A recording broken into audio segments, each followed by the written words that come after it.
Racist cops punch black Army General. What happened next will shock you. What would you do if someone judged you by your appearance, not knowing your true identity? That's exactly what happened on an ordinary day when Andrew Phillips, a high-ranking Army general working undercover, found himself at the center of an incident that would ignite nationwide outrage. Dressed in simple jeans, a t-shirt, and sporting short dreadlocks, Andrew's appearance shouldn't have mattered. But to two officers that night, it was all they saw. What do you think happened next? Would you stay calm if someone dismissed your worth based on a stereotype? Andrew was driving his unmarked vehicle, blending in seamlessly as part of his undercover assignment, when he pulled into a gas station to refuel. The lot was quiet, with only a few cars scattered around. He paid no mind to the police cruiser parked nearby. After all, he wasn't doing anything wrong. But as soon as he stepped out of his car, the cruiser's lights blazed red and blue, piercing the night. "Hey you, get back in your vehicle," a loud voice barked. Andrew froze, glancing over his shoulder to confirm the officer was speaking to him. "Is there a problem, officer?" he asked, his voice calm and steady. "Did I tell you to ask questions?" the officer snapped. "License and registration, now." How would you feel in that moment? Would you comply, or would you ask for an explanation? Andrew reached into his car for his documents, keeping his movements slow and deliberate. He handed them over, but as the officer scanned them, his expression turned sour. "What are you doing around here? You don't look like you belong," the officer sneered. "I'm on my way home. I stopped for gas. That's all," Andrew replied evenly. But his words seemed to fuel the officer's aggression. "Step out of the car." Andrew frowned but complied, knowing resistance could escalate the situation. He stepped out, standing tall, his dreadlocks swaying slightly in the breeze. The officer's partner joined him, his hand already hovering near his holster. "What's in the car? Drugs? Weapons?" "There's nothing illegal in my car," Andrew said firmly. "Don't get smart with me," one of the officers snapped before lunging forward. The next moment happened so fast it felt surreal. A fist connected with Andrew's chest, pushing him backward. Would you stand your ground or speak out? Would you fight back or keep your composure? Andrew raised his hands in a gesture of nonviolence. "You're assaulting me without cause," he said firmly, his voice carrying the authority of his rank. "This isn't how the law works." "Resisting arrest," one of the officers yelled, twisting Andrew's arm and shoving him against the car. The crowd at the gas station, now filming the incident on their phones, erupted in outrage.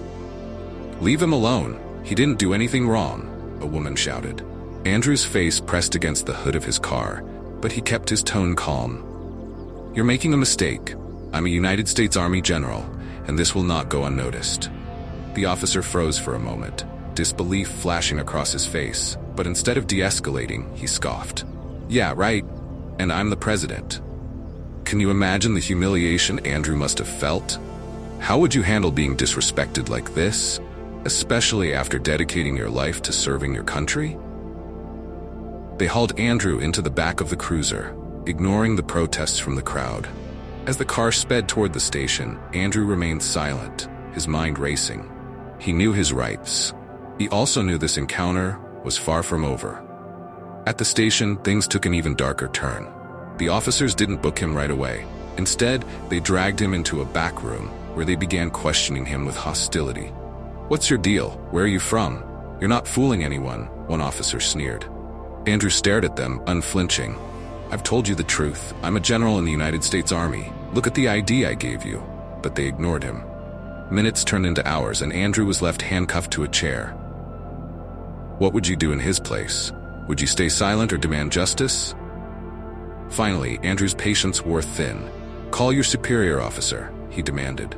"Now." The officers laughed. "Oh, you think you're calling the shots?" But before they could respond, a phone call shattered their arrogance. The station chief entered the room, his face pale. "Uncuff him. Immediately." The officers exchanged confused glances. "What's going on?" "Do it," the chief barked. As Andrew stood, rubbing his wrists, the chief extended a hand. "General Phillips, I am so sorry for what happened. This is unacceptable." The officer's jaws dropped. "Wait, he's serious?" One of them stammered. "Yes, he's serious," Andrew replied coldly. You just assaulted a high-ranking officer in the United States military. Do you understand what that means? What do you think should happen to those officers? Should they lose their jobs or face criminal charges? What kind of accountability would satisfy you? The fallout was swift. The incident, recorded by dozens of witnesses, went viral within hours. Public outrage exploded as people demanded justice for Andrew.